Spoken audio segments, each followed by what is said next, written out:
Sooner fans, Longhorn Nation, welcome to episode 48 of the Bevo Podcast, the only podcast exclusively dedicated to covering the greatest rivalry in college football, the University of Texas and the University of Oklahoma. I'm with my man, Kevin Miller, the biggest Longhorn fan in the history of the world, and myself, John Whitson, a proud member of Sooner Nation. Kevin, I have my hat forward on the YouTube video today for anybody that's watching because my cousin called me and said that when my hat is backwards, I look like a Muslim terrorist with my beard on. That's an interesting choice of words there. Yeah, I don't know if he's making fun of me or Muslim terrorists or both. I don't even know. I was upset by it, but at the same time, I recognize feedback when I get it. You know what I mean? So I think I go hat forward. Did that ever occur to you? Did Muslim terrorist ever occur to you when we've been recording the last 47 episodes? No, not once. It really sucks too, because I like to go hat backwards to kind of like, it's kind of like my last vestige of youth. You know what I mean? When I think of like athletes with their hat backwards, I think of like Ken Griffey Jr. at the home run derby in the late 90s. Dude always went. Where was that?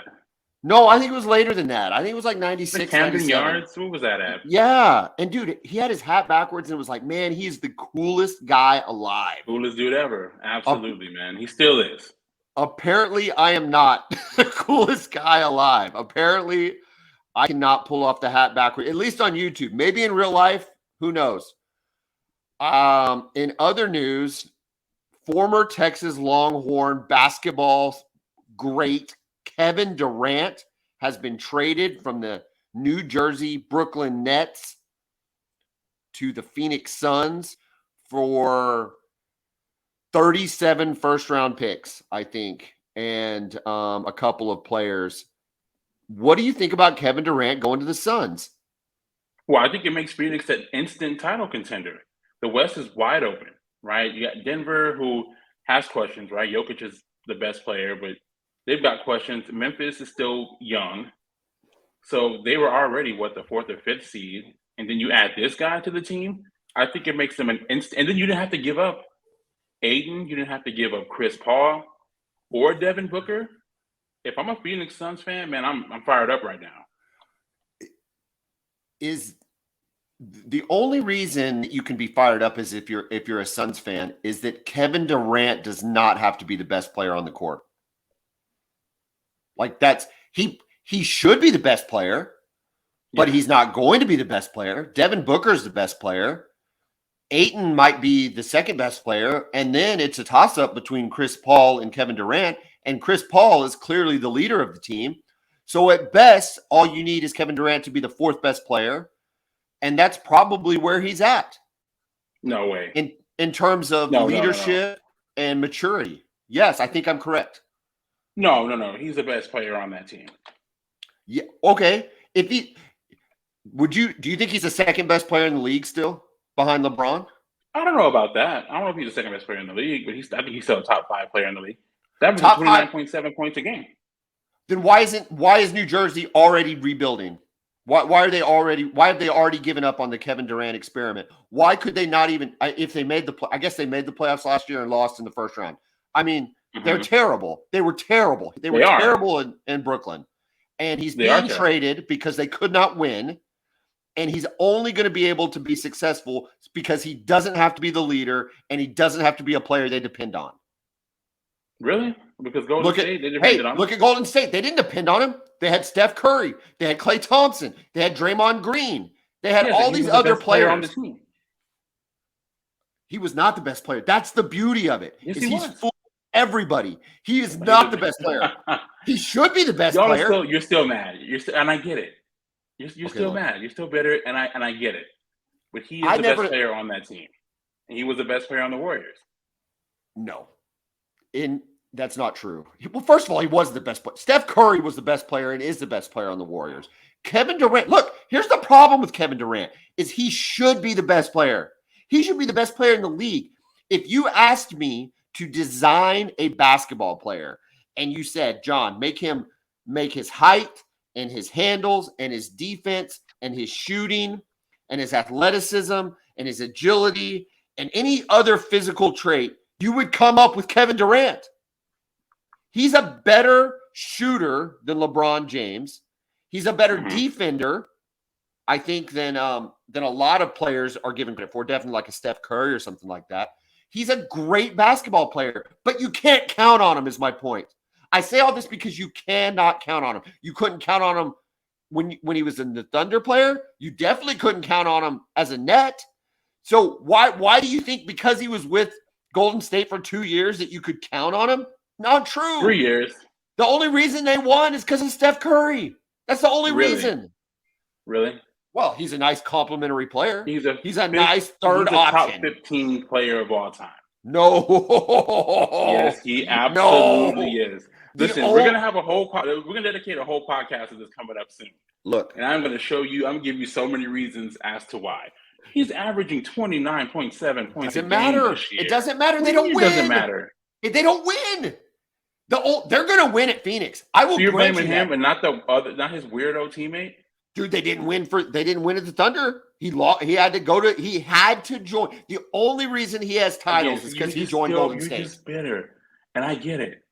I think the facts bear it out. The only reason he has titles is because he had to jump ship, which they should have beat Golden State to begin with, but anyway, they didn't. They should have jump ship. Yes. He had to go to Golden State. He had to ride Steph and Clay's coattails, and then he didn't ride his coattails on that. I'm going to venture out on my own, and it was a disaster. The Brooklyn experiment was a disaster. Can we agree on that? It was an absolute disaster, but it's not because of him. Are you serious? Why not? First of all, when he got there, he was still coming off the Achilles injury, right? Oh, God, he's got his weirdo team, so he gets all the blame, and not his weirdo teammate Kyrie Irving, who plays a third of the game. First of all, I can't believe you're making me go here because you know how I feel about LeBron James, who, by the way, congratulations on the all-time scoring record this past week. LeBron James figured out with Kyrie Irving because they won a title together. Oh, LeBron James at KD's age, because what's the difference in age right now? I think it's about 4 years. LeBron's 38 and KD's 34. At 34, LeBron carried teams. He could carry his own team. Nobody else had to be there.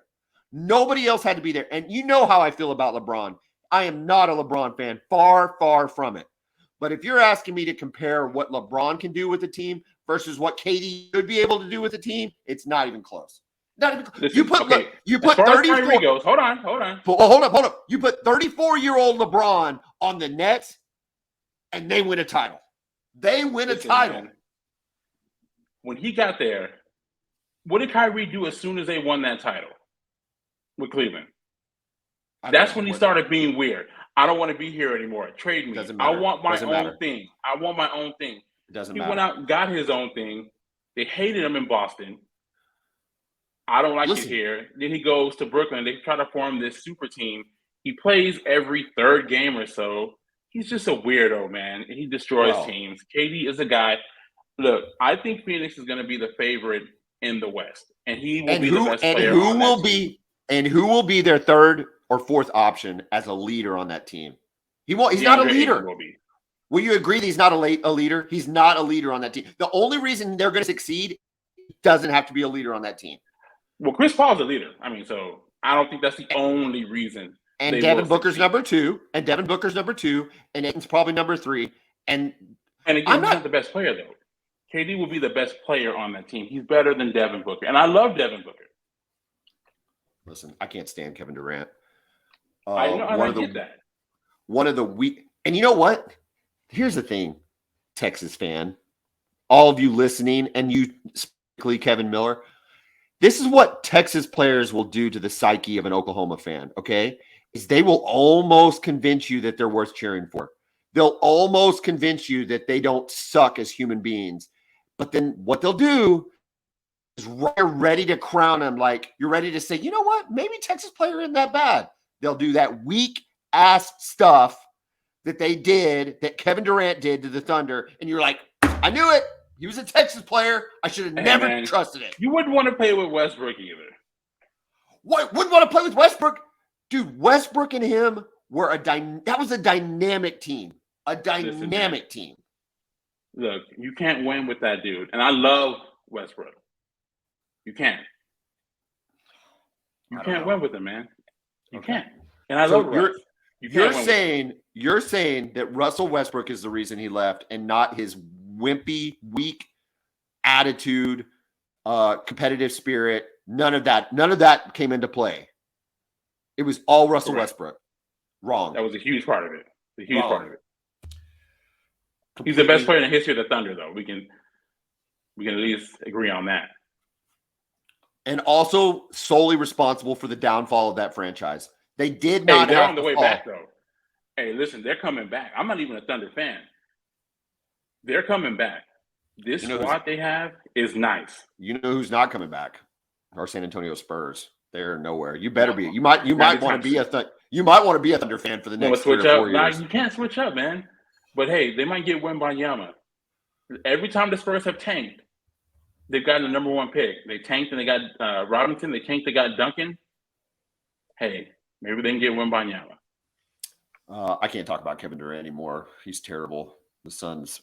You know what, Suns? I hope you get what you asked for. That's what I hope you get. I would cheer for the Suns. An NBA championship? I hope no. I hope you get utter disappointment because he's unable to compete at a high level because he's mentally soft and physically soft. He's soft. Y'all are just bitter. What we really wanted to talk about before you derailed this conversation, Kevin, is the Super Bowl's coming up.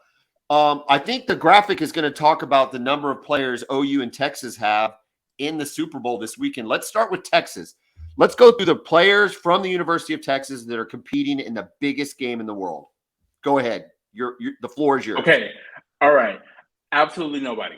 Absolutely. You know what that equals? That equals the number of offensive linemen that have been drafted from Texas in the last 15 years. Am I right? Is that the same statistic? No, that would be wrong. When did y'all draft an offensive lineman last year? Was it last year? We had Connor Williams a couple years ago. He was the second round. Now, if you're saying first round, and then yes. Oklahoma, I did not expect this to turn the way it did, but the conversation just goes where it goes. Oklahoma, 6 players, and 4 starters. Jalen Hurts for Philadelphia. We are absolutely counting him this week. Lane Johnson, who is Oklahoma through and through. Creed Humphrey for the Chiefs. Orlando Brown for the Chiefs.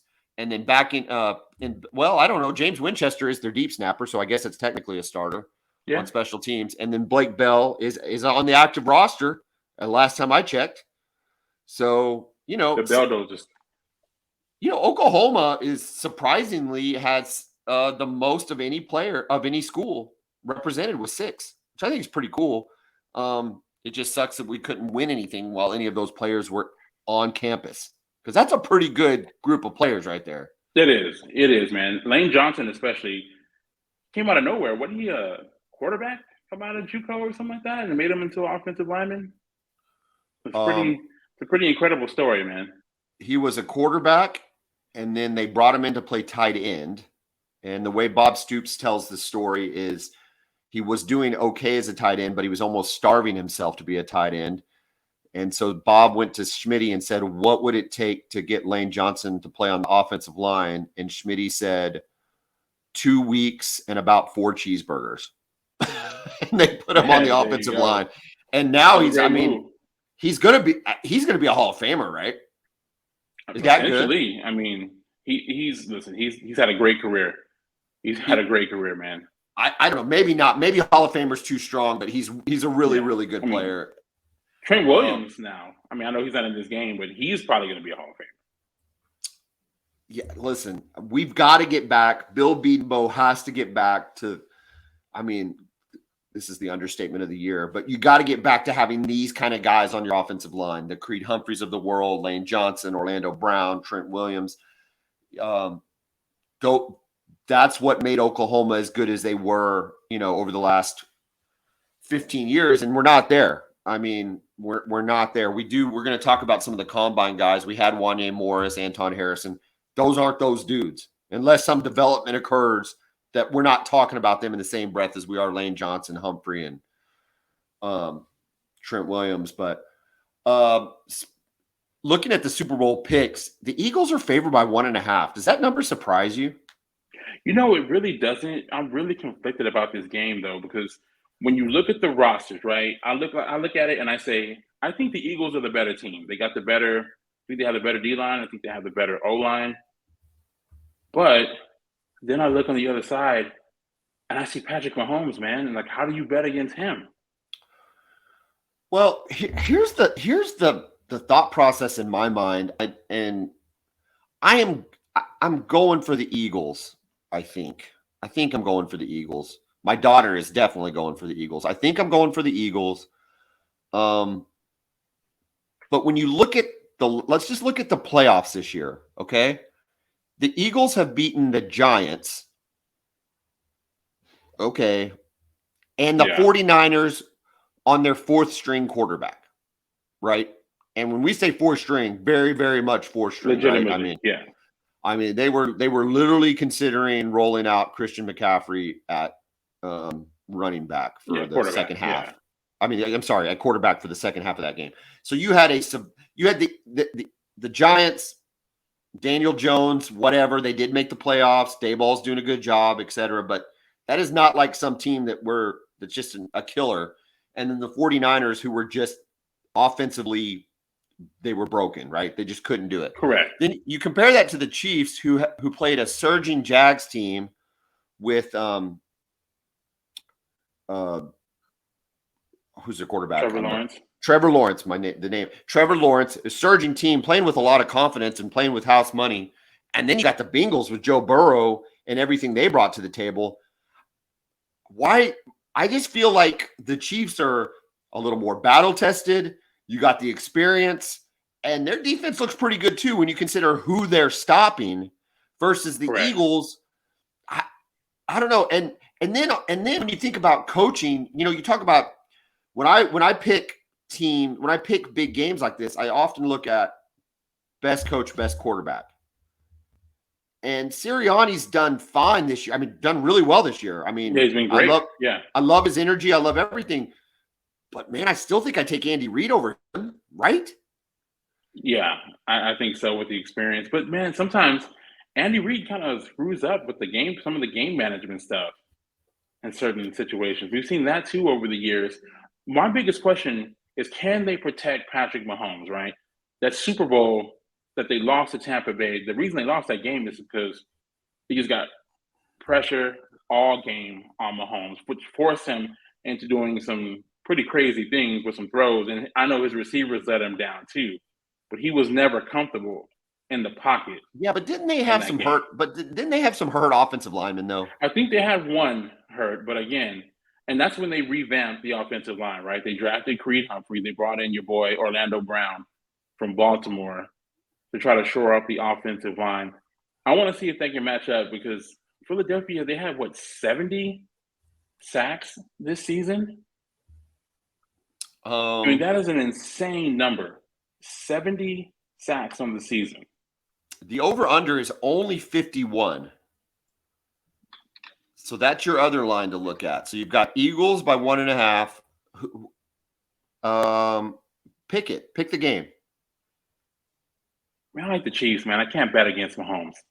See, that's where I'm at, right? I mean, it's like you got Patrick Mahomes and Andy Reid and a pretty good defense. Maybe not as good as the Eagles, but it's not a slouchy defense, right? They're not just not at all. They're not quote unquote outscoring the other team. They've got a pretty good defense that held a very good Cincinnati team. That let's face it, talk about their pass rush. The Bengals literally had to go away from Joe Mixon and not play him the entire game just to bring in an additional blocker. So this is a pretty good defense. I like the Chiefs. Chris Jones, man. We had joked about this. We got some prop bets or some DraftKings calls this cross sport specials. cross-sport specials. This is between the NBA and the NFL. Okay. Well, Okay, so these are based on the results from both deals happening, right?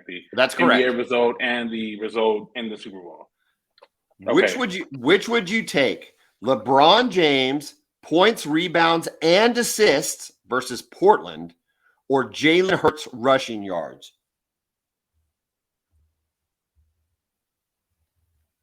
Oh wow, I would go with LeBron, man.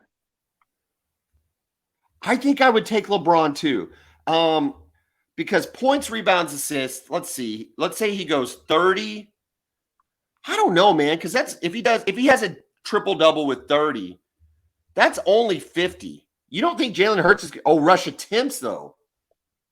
Oh, did I say rush attempts or rush yards? No, rush yards. I'm sorry, I looked at the wrong one. Okay. Rushing yards. Yeah, no, I would But that's only 50 yards. You still would take LeBron over 50 rushing yards by Jalen Hurts? Yeah, 50 yards is a lot for a quarterback, man.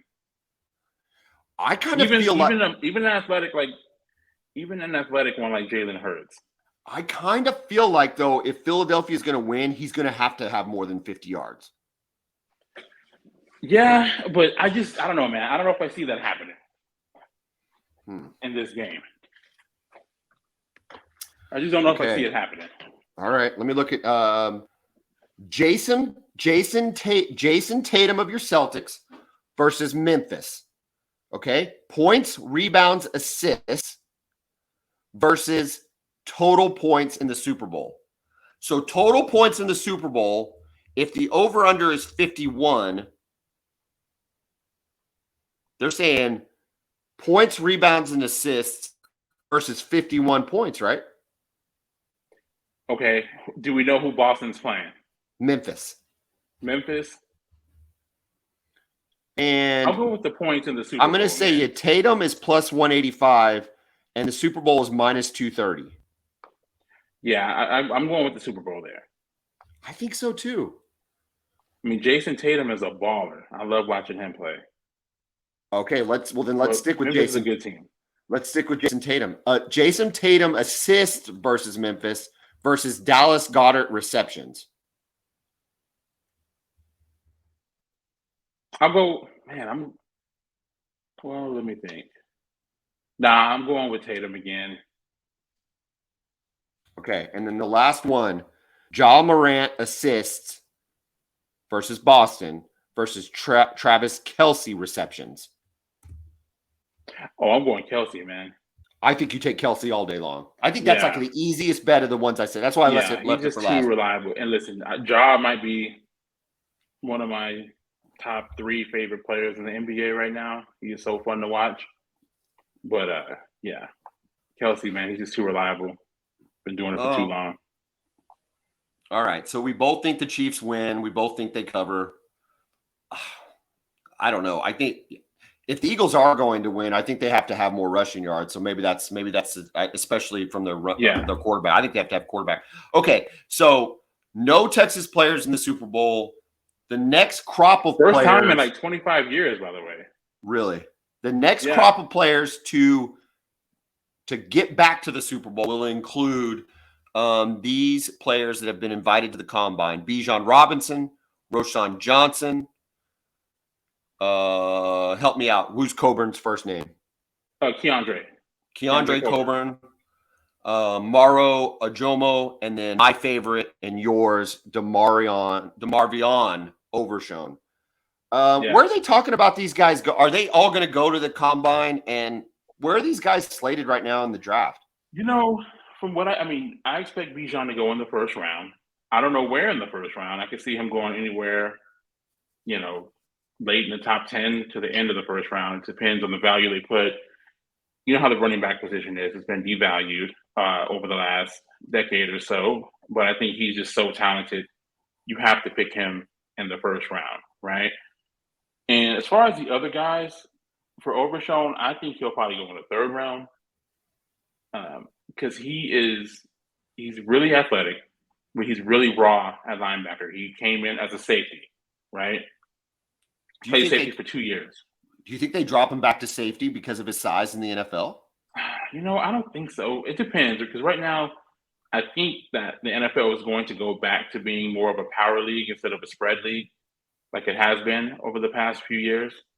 So maybe, but I think he'll start off at linebacker. And then as far as the rest of the guys, I think they'll go later in the draft. Well, Roshan, I think he might go in the third round also. Maybe he has a chance to go into the second. As a running back? Yeah, as a running back. I just don't know because he didn't get the touches, I don't think, to keep him on the second or third round. Like I will be maybe this isn't meant to be a hot take, and I liked Roshan all year. I think y'all know that. I'm almost surprised if he gets drafted only because he doesn't have the touches, right? There's not that performance on film. He didn't have the film, but I really think he's a nice player. I think he's somebody that gets picked up and then becomes like a very dependable running back, if that makes sense. Makes sense, yeah. I'll see. I still say I'm going to say third round right now until we'll see what we hear though. Well, I mean, if he has a good combine, I think he goes to the combine. Bijan probably doesn't go to the combine, does he? Yeah, he might show up to do the interview processes and stuff, but I don't know if he'll run or test or do anything like that. I mean, I think we watch the tape, man. You know what this guy can do. OU players got in combine invites: Marvin Mims, Willis Gray, Wanya Morris, Anton Harrison, Jalen Redmond, Michael Turk. The ones that are interesting. Braden Willis is interesting to me because we've seen these really good players at OU in this kind of fullback, H-back, tight end position, and they don't really materialize in the NFL. Correct. Yeah, it seems like a position that Lincoln Riley kind of just created for his offense, right? They've had some good players there, right? Who was the first one? The kid he's from San Antonio, Churchill High School, Dimitri Flowers.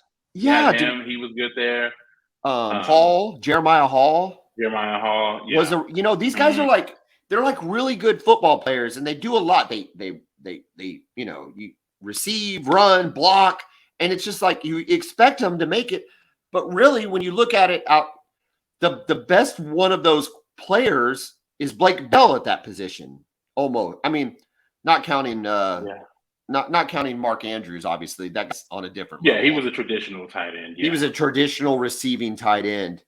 But it's just interesting that those guys can't catch on. So Braden Willis will be another test case to see if that position can kind of make it in the NFL. I can't see him getting – I hope he's drafted. And maybe, I don't know if they've got him slotted later. Marvin Mims is the one that I think could have made more money if he stayed a year. I'm sure a lot of OU fans think that, or maybe we just wish that. I don't see him getting higher than the third round. He just didn't have the year, I don't think. Yeah, but I think the scouts are only going to care about how he tests because the production's been there, right? We know what he can do from an athletic standpoint. We know he can catch the ball, he can run really good routes. He's a deep threat. So I don't think the scouts will care about that, especially with it being a new system that he was playing in. Aren't the drops going to keep him out of the first and second round, though? Maybe out of the first, but I mean, let's see what he runs, man. If he shows up, he runs a 4.3. Well, dude, listen, you never know, man. He was open a lot, but he.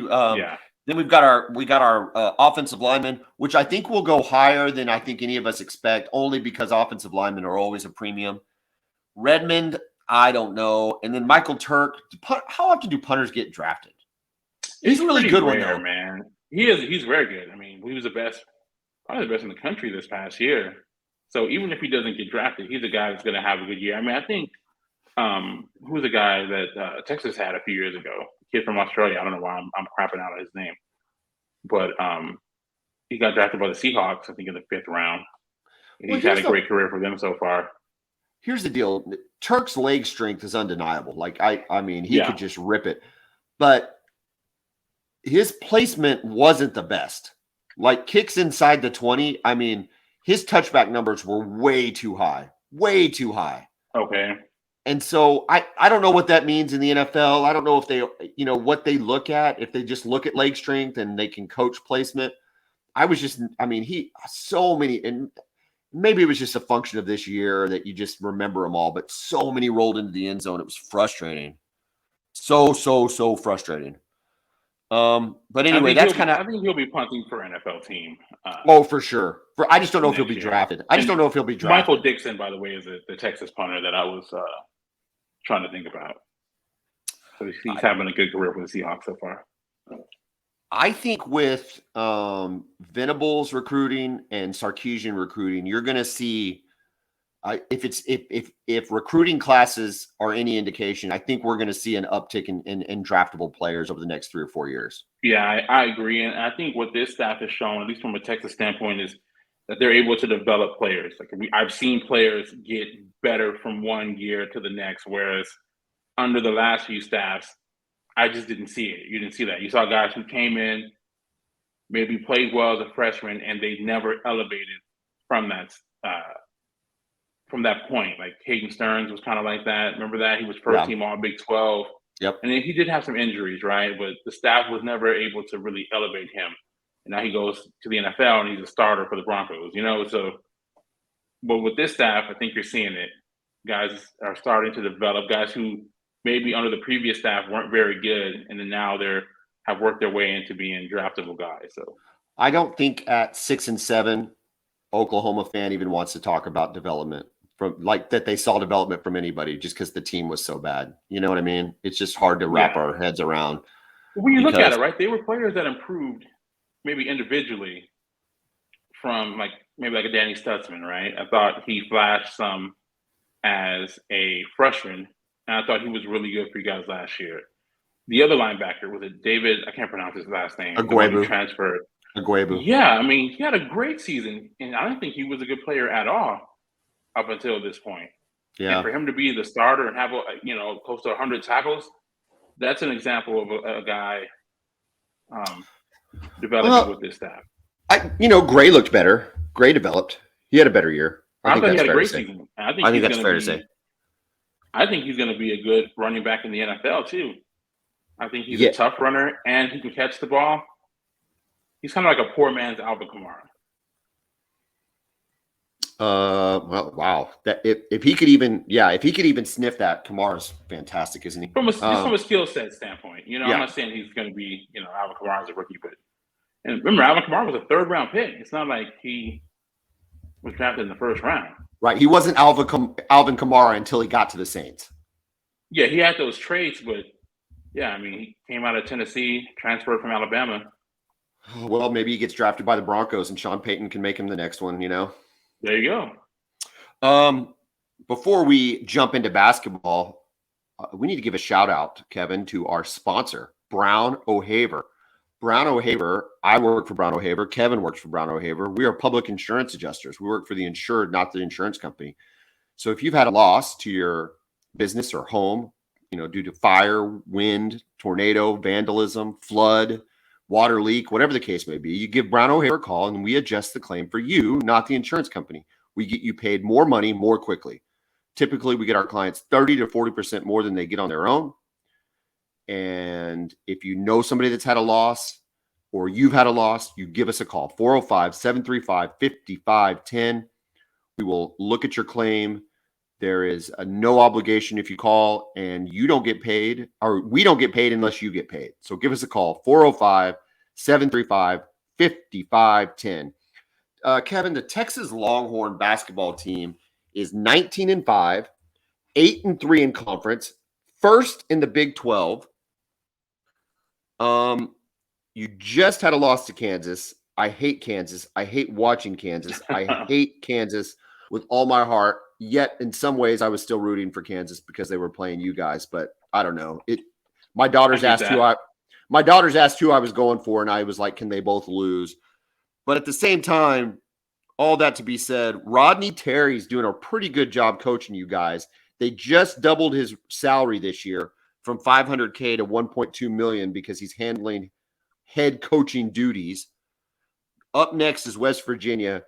Y'all still have a shot at a number 1 seed. What do you think so far about this season, and how do you think you're going to finish out?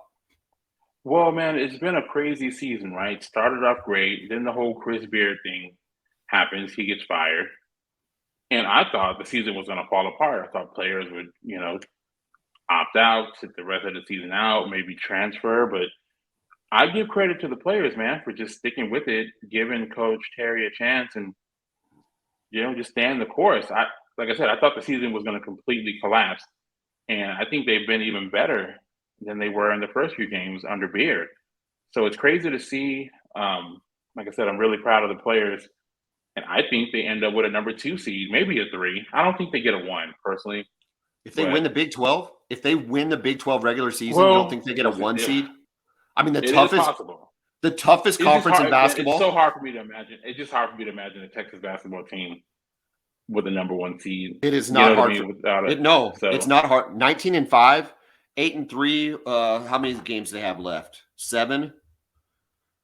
Yeah, dude, no, it's not hard. It's not hard for me to imagine it, because even if they go 6-1 and get to 14-4 in conference and win 25 games, they're going to be a number 1 seed, man. It's going to happen. I think that'd be 25-6 would be their record if they go 6-1, and I don't think that's unreasonable.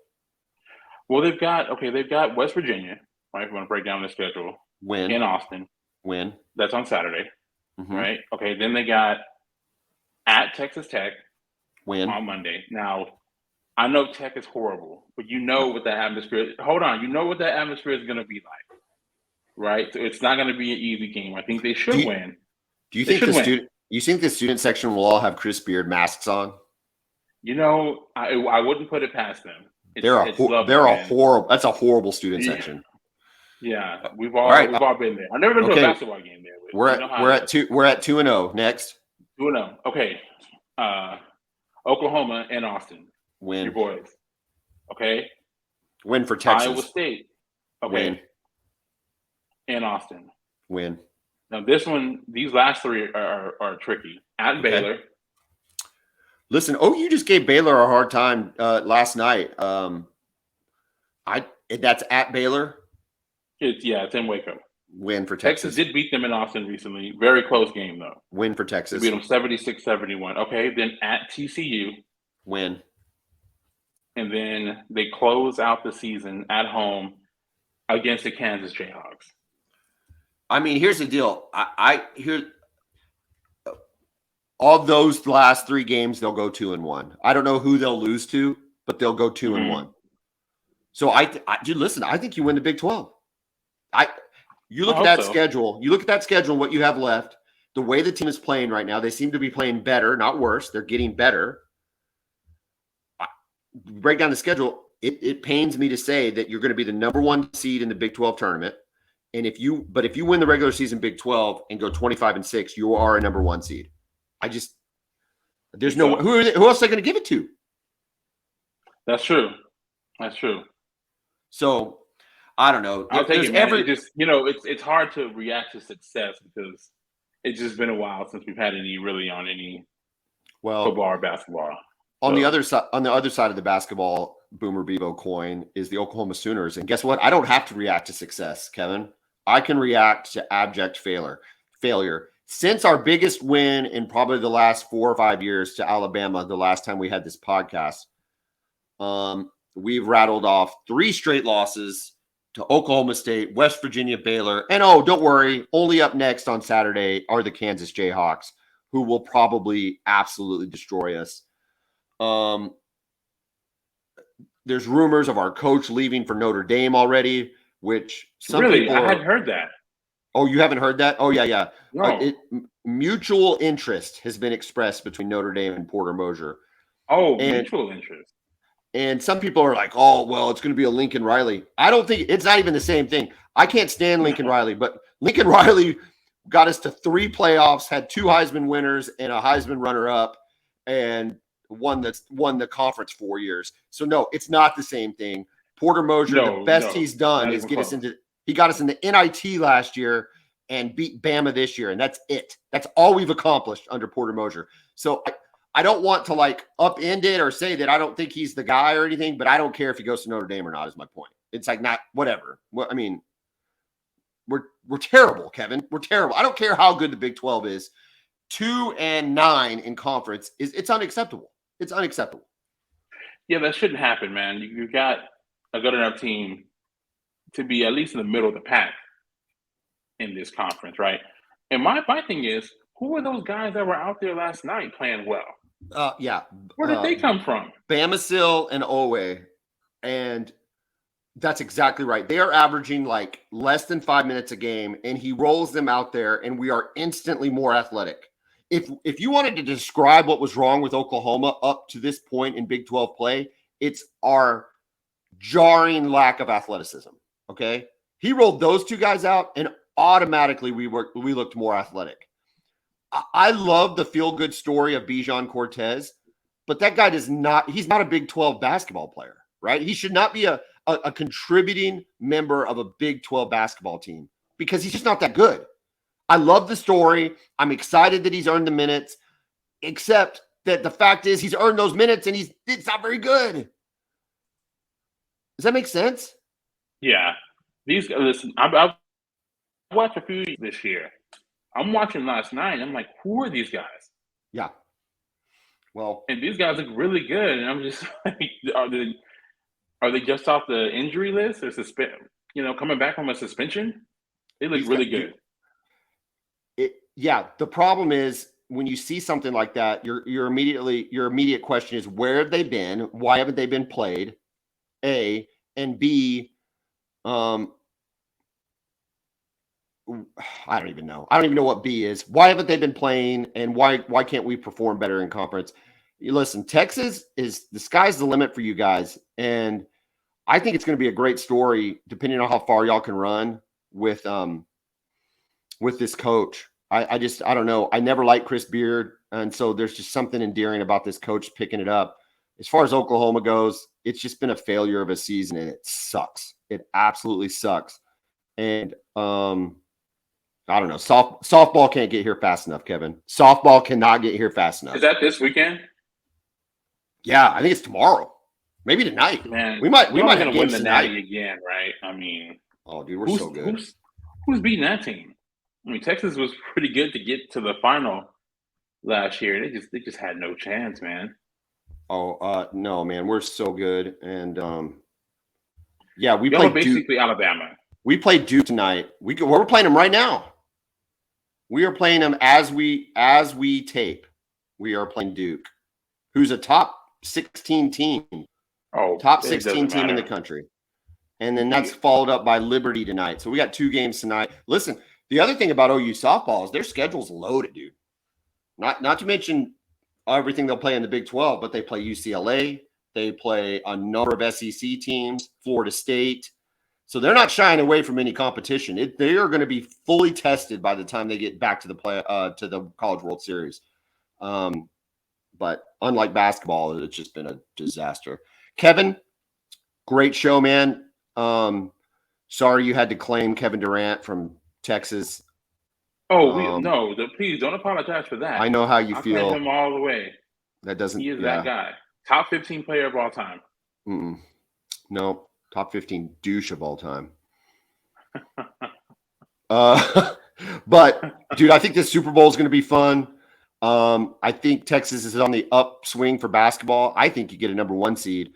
We will let's put together a show here in the next couple of weeks and see where we're at. Sound good? Sounds good, man. All right, dude. Have a good evening. Boomer. Welcome.